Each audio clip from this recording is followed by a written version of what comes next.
Darren Ravel from Collect TV joining you for a five box here with Matt Liberman, William Stern, Ben Lyons, and Kevin Jackson. This is maybe the biggest conversation we've had in Collect history.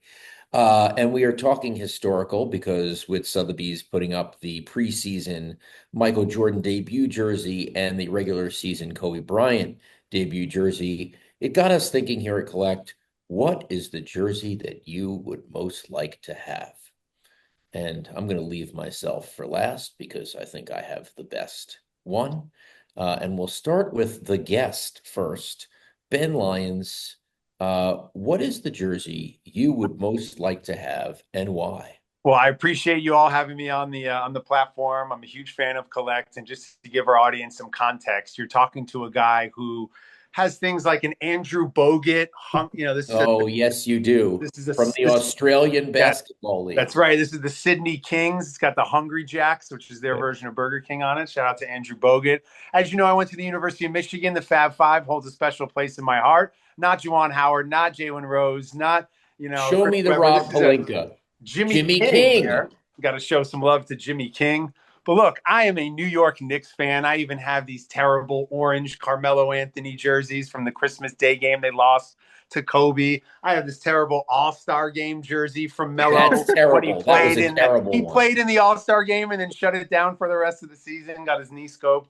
But I will say this, the all-time record for scoring in Madison Square Garden is held by one Carmelo Anthony, 62 points against the then Bobcats. No assists in the game when he goes for 62. So give me the white New York Knicks, Carmelo 62, all-time Garden scoring record, regardless if you're a psychopath like me who loves Melo and the Knicks. That's a pretty cool jersey to have, regardless the history in that building. So Melo 62 in the Garden is my selection. All right, let's go to Will Stern. Will, please don't nauseate this thing by also picking a Knicks jersey. All right. So yeah, Ben may or may not have taken one of my options. So I've got a Knicks option and a kind of all-time great option. My Knicks option was going to be Alexi Shved's Miss Layup jersey, but I I think that's more of a personal I maybe. love Alexi Shved. Shout out to him. He's a A great lot follow better Will, on than Instagram. for those 99.99% of people listening who have no idea who that oh, guy they know. is, They know. please telling inside jokes on a national Also, broadcast is not a good idea. So please yeah. tell us who. So my probably my real one, which doubles as No, a tell us who Alexi Shved uh, is. Alexei Shved is an all-time great Knicks point guard or shooting guard, not even sure. Combo guard, combo Yeah, guard. he really can really flex. But in about 2015, he went up for a layup and the ball hit the ceiling at MSG, I believe. So that's about that all you need to know. But really, my real pick is going to be it's cliche, but I think the Wilt 100 point game. Sure, it would probably be $1 billion if it ever showed up, but just from an actual just wanting to own as a collector, I think that's one of the coolest moments. The fact that it's the documentation is so mysterious. There's really the footage is not not agreed upon. There's a lot of investigations ongoing, but to me, that's one of my favorite moments to think about NBA history. Love Wilt. So yeah, that's my pick. And just to interject here, because the rule here is when you have a good story here at Collect, you quickly tell it. I did know one guy who was at the game, and by the way, he is on the cover of one of the latest Wilt books about Hershey in the 60s. And so it's definitely him as a kid. His name's Steve Wilson. He's a big booster at Northwestern. He told me he was at the game. He told me his friend ran straight out through the stadium, through the arena with the ball after. Game ended, definitely was the ball. And I said, "Where's that ball today?" He goes, "Who knows? We played with it from eighth grade to 12th grade." So if there's nothing more 60s than that. All right, Matt Liberman, what is your jersey that you need to own? So I also have two. One is cheating because it's not from an actual game, but it's from the dunk contest, the 2000 dunk contest when Vince Carter had put forth the greatest dunk contest known to man. I love the Raptors jerseys, the vintage jerseys. I love the purple. Vince is a Carolina guy. Like everything there is perfect for me. But if I had to go from an actual game, I'm going December 28th, 2017. I'm at the game. The Rockets are at the Celtics. They're up by 26 in the first half. And the Celtics come storming back on the back of Marcus Smart, maybe my favorite Celtic of all time. He draws two personal fouls against James Harden in the final 10 seconds, two offensive fouls. Al Horford hits a game winner. Celtics go on to win. One of the biggest comebacks in franchise history, if not the biggest. But I want that Marcus Smart jersey hanging on my wall so badly. So sometimes it's personal like that. Sometimes we're just at the game. It doesn't have to be a moment that everyone remembers. Everybody remembers that moment. Marcus Smart's the greatest player of all time. Okay. I remember when he punched someone. That's about it. Kevin Jackson. Let me guess what it would be.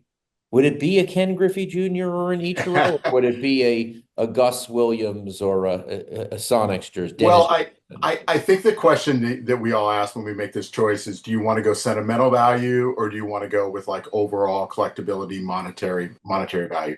If I was going sentimental, I probably would pick something from my dearly departed Sonics, who are hopefully coming back soon. So maybe I'd take Gary Payton's debut, Kevin Durant's debut, Durant from the last game at Key Arena.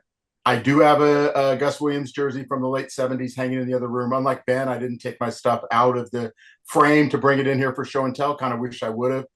But I'm actually going to pick a choice that I think is the most valuable jersey in NBA history. And it has sentimental value for me because I was at the game covering it for ESPN, and it remains the greatest NBA game that I've ever covered and moment that I have, which is Michael Jordan's final shot, Game 6, 1998 Finals in Utah. I don't really acknowledge what happened with the Wizards, so I'm going to say that was Jordan's walk-off moment. Maybe a little slight push to Byron Russell as he went to take the shot, but in my mind, one of the greatest moments in NBA history. Should have been the greatest end to the greatest career in NBA history. And I think if that were to surface, given the value of The Last Dance, if that were to surface at auction, I would guess it may be the most valuable jersey in basketball history. Yeah, I would agree. Actually, I didn't know what Ben was talking about when he said he was at the debut, the preseason of Jordan coming back, since I've completely deleted that from my memory. Jordan never played with the Washington Wizards. Scored 40 at the age of 40 and played all 82. Can we? Okay, I know. Yeah, our nose up. Yeah, he didn't have load management, that's for sure. Okay, and he was wearing Carolina shorts underneath, so that's what really matters. There you go. I am just going with the jersey just because I love a great story, and it's going to be a Jordan jersey. I just have to go with number 12 on Valentine's Day, 1990. I mean, that is just such a great story. The Orlando Magic, the only team that decided to put people's just a jersey on the ticket. So instead of a picture of Michael Jordan, that night they had number 23. That night his jersey got stolen. All they have, and God, you would think by 1990 that they wouldn't just have a generic rando number for Jordan. No backup, nothing. They go into the stands. There's a kid wearing a replica jersey. Jordan tries it on. God, I wished that he wore that thing.